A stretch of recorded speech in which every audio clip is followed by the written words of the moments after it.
Is the PS6 being digital only going to ruin trophy hunting, game collecting, and physical media forever? I don't know. For the last couple of weeks, I've been going back and forth on whether to make this video.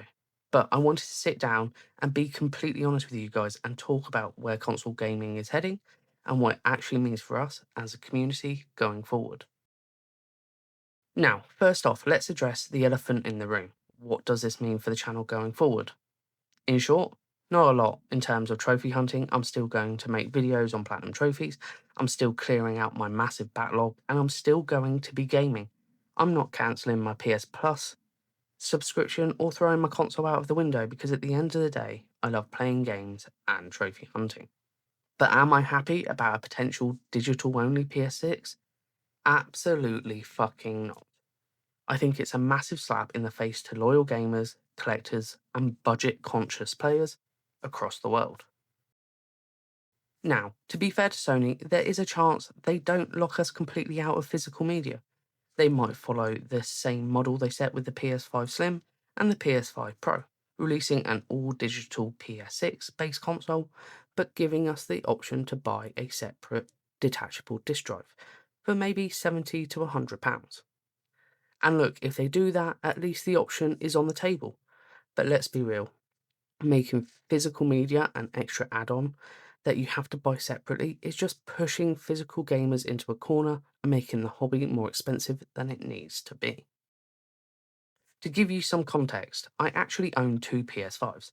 When the PS5 first launched, it was impossible to get hold of. So I had to take what I could get, and that was a digital edition. And about 18 months ago, I deliberately bought a PS5 with a disc drive. Why? Because I'm a trophy hunter. Physical discs make financial sense. My routine was simple. I'd buy a new physical release, grind out the platinum trophy, and then sell the disc on eBay or Vinted and get back 60 to 70% of my money.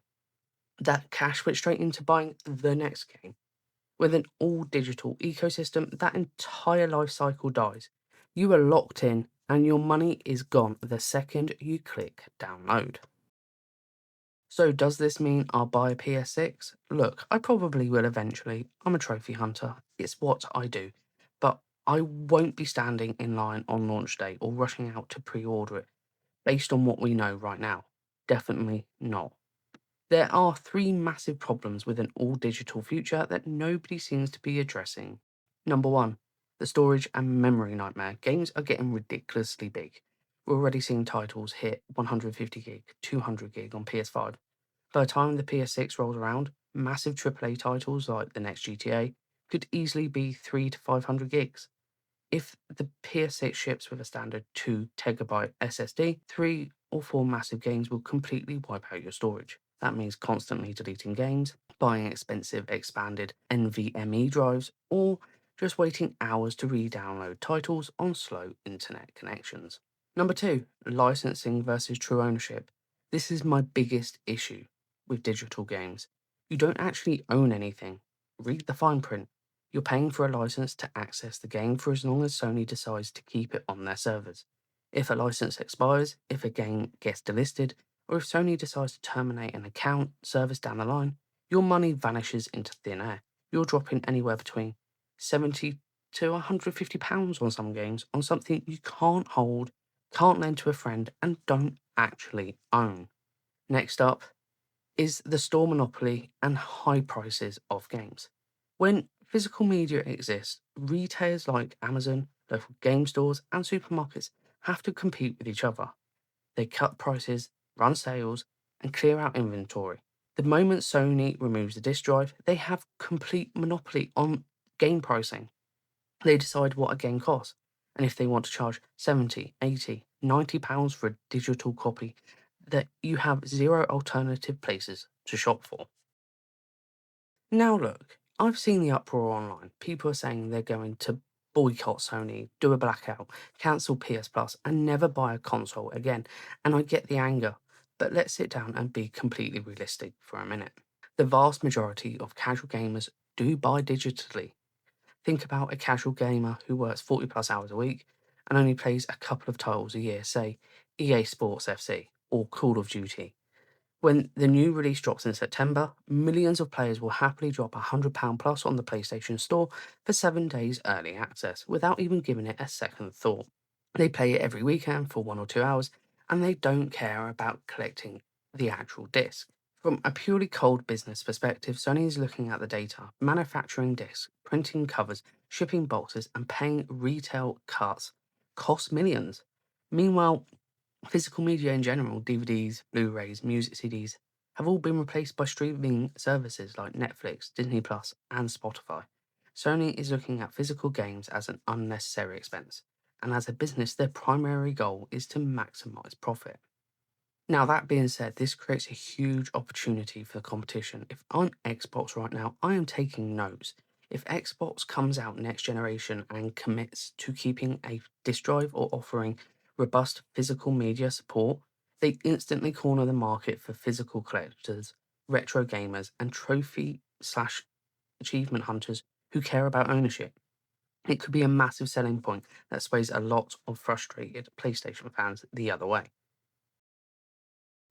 Now, I've also seen a lot of gamers online saying, well, if PlayStation goes all digital, I'm going to move to PC gaming. And look, fair enough, PC is a great platform and it is superior in so many ways. But let's be real just for a second. It's still all digital. Moving to PC doesn't solve the physical ownership problem. Steam, Epic, and PC gaming has a whole have been 100% digital for years. The price tag.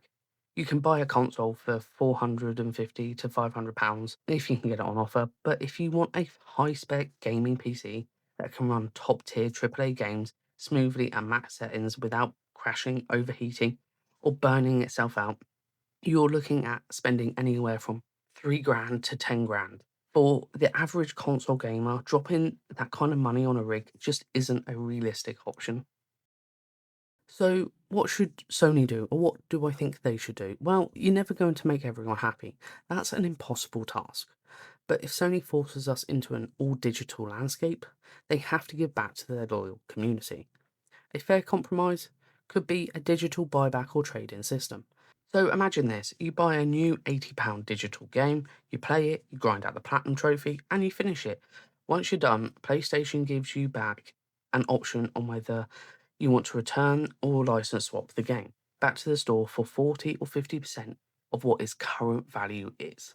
That credit stays inside the PlayStation ecosystem, so Sony doesn't lose money, but it rewards loyal players and recreates the second-hand digital market format. If they don't offer incentives like that, people are just going to get more and more bitter and alienated over time. So, with all that being said, that is where my head is at right now. I love PlayStation, I love trophy hunting, but an all-digital future needs to benefit the player, not just Sony's bank account. I really want to know what you guys think down in the comments. Would you buy a PS6 if you had a detachable disk drive? Is switching to PC actually a realistic option for you? Or is it way out of your budget? Do you think a digital trade-in system could ever work?